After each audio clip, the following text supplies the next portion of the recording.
أعوذ بالله من الشيطان الرجيم.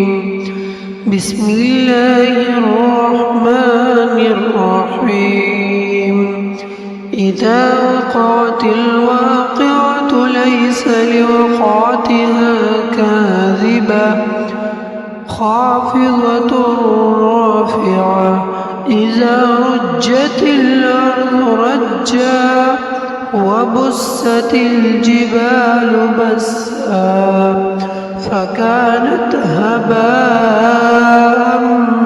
منبثا وكنتم أزواجا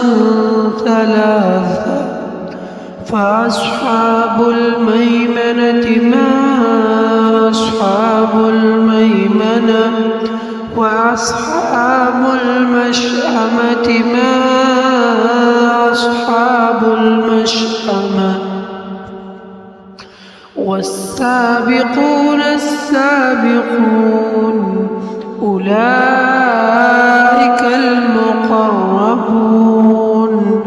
في جنات النعيم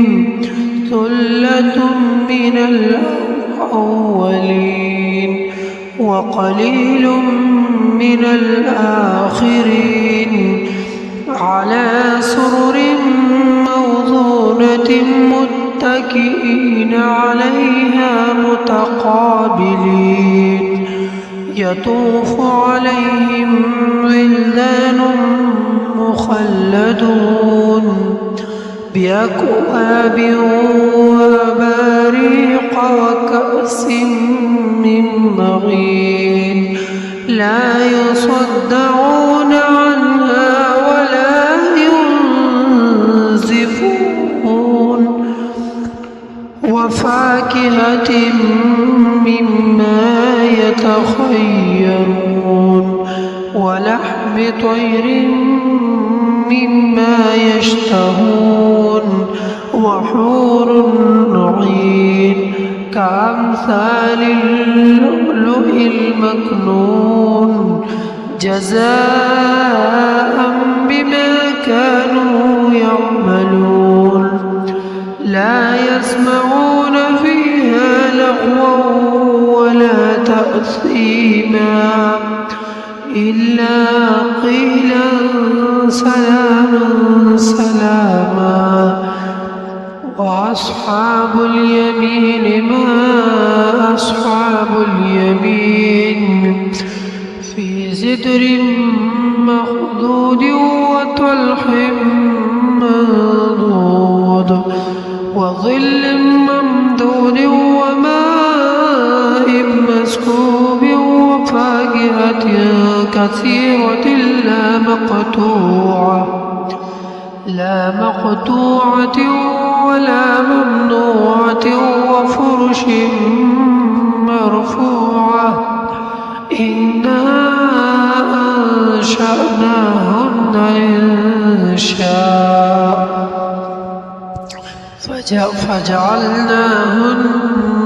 بكارا عربا أترابا لأصحاب اليمين ثلة من الأولين وثلة من الآخرين وأصحاب الشمال ما أصحاب الشمال في سموم وحميم وظل من يحموم لا بارد ولا كريم إنهم كانوا قبل ذلك مترفين وكانوا يصرون على الحنث العظيم وكانوا يقولون إذا متنا وكنا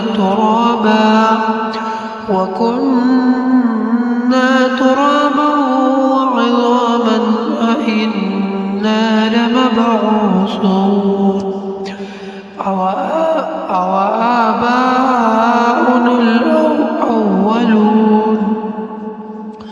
قل إن الأولين الأولين والآخرين لمجموعون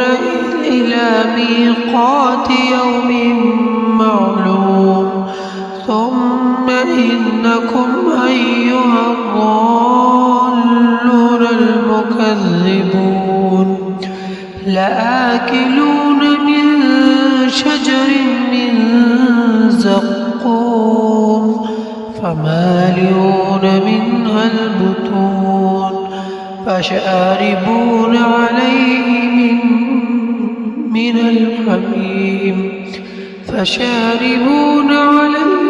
من الحميم فشاربون شرب الهيم هذا نزلهم يوم الدين نحن خلقناكم فلولا تصدقون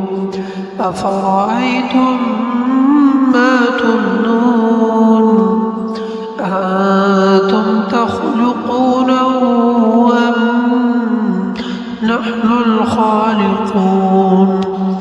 نحن قدرنا بينكم الموت وما نحن بمسبوقين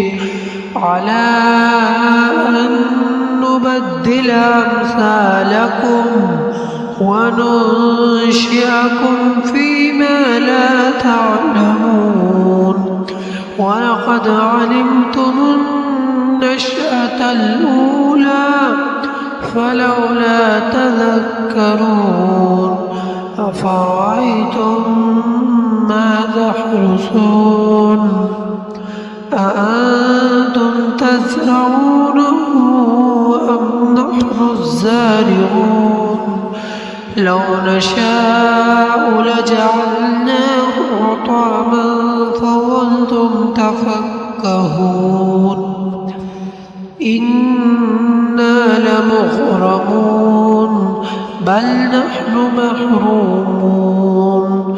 أفرأيتم الماء الذي تشربون أأنتم أنزلتموه من المزن أم نحن المنزلون لو نشاء جعلناه أجاجا فلولا تشكرون أفرأيتم النار التي تورون أأنتم أنشأتم شجرتها أم نحن المنشئون نحن جعلناها تذكرة ومتاعا للمقوين فسبح باسم ربك العظيم فلا أقسم بمواقع النجوم وإنه لقسم لو تعلمون عظيم إنه لقرآن كريم في كتاب مكنون لا يمسه إلا المطهرون تنزيل من رب العالمين أفبهذا الحديث أنتم مدهنون وتجعلون رزقكم أنكم تكذبون فلولا إذا بلغت الحلقوم وأنتم حينئذ تنظرون ونحن أقرب إليه منكم ولكن لا تبصرون فلولا إن كنتم غير مدينين ترجعونها إن كنتم صادقين فأما إن كان من المقربين فروح وريحان وجنة جنة نعيم. وأما إن كان من أصحاب اليمين فسلام لك من أصحاب اليمين. وأما إن كان من المكذبين الضالين فنزل من حميم وتصلية جحيم. إن هذا لهو حق اليقين. فسبح باسم ربك العظيم. صدق الله